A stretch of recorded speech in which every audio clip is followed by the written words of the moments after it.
وعلیکم السلام ورحمۃ اللہ وبرکاتہ۔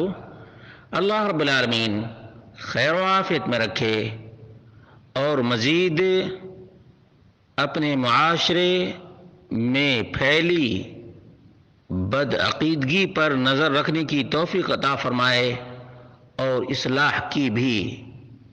سوال یہ تھا کہ جب لڑکیاں یا بچے گھر سے نکلتے ہیں تو بڑی بوڑھی مائیں اور دادیاں دعا دیتی ہیں کہ جاؤ اللہ اور اس کے رسول کے حوالے، تو کیا یہ بات درست ہے؟ اس کا جواب یہ ہے کہ ایسی دعا دینا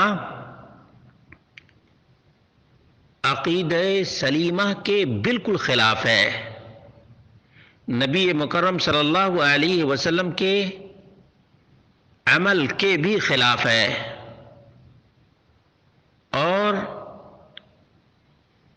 اللہ رب العالمین نے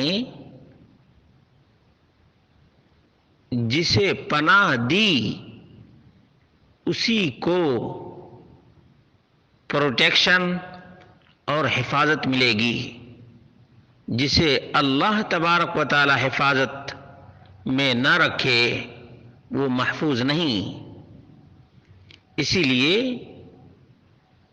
اللہ رب العالمین نے فرمایا فاستعذ باللہ، نبی کریم صلی اللہ علیہ وسلم کو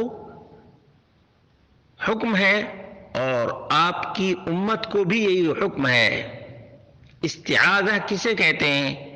کہ اللہ میں تیری پناہ چاہتا ہوں یا تیری پناہ چاہتی ہوں، اور اسی پر عمل پیرا ہوتے ہوئے اللہ کے رسول صلی اللہ علیہ وسلم اعوذ بکلمات اللہ التامات من شر ما خلق، اور اسی طرح سے جب دوسرے کو بھی دعا دیتے، حسنین کو مثال کے طور پر، حسن اور حسین کو جب دعا دیتے تو کیسے دیتے تھے؟ اعیذک بکلمات اللہ التامہ من کل شیطان وہامہ ومن کل عین لامہ، یعنی میں تم لوگوں کو، تم دونوں کو، حسن اور حسین کو اللہ کے حوالے کرتا ہوں۔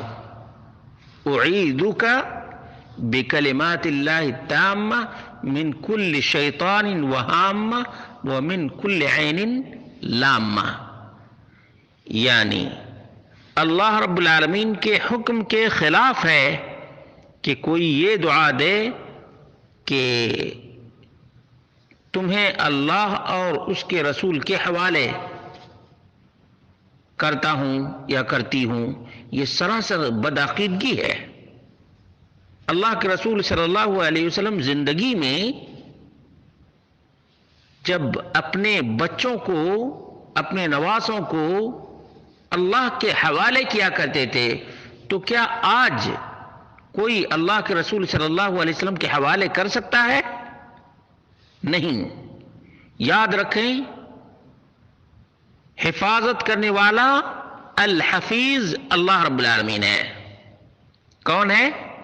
اللہ رب العالمین الحفیظ ہے، حفاظت کرنے والا ہے، پروٹیکشن کرنے والا ہے، محفوظ رکھنے والا ہے۔ اس لیے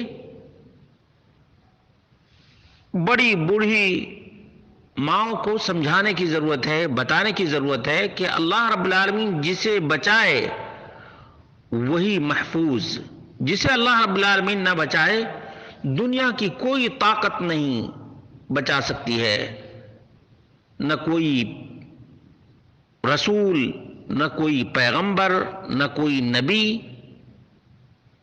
کوئی بھی نہیں بچا سکتا ہے۔ اس لیے اس پر تنبیہ کرنا بہت ہی لازم اور ضروری ہے۔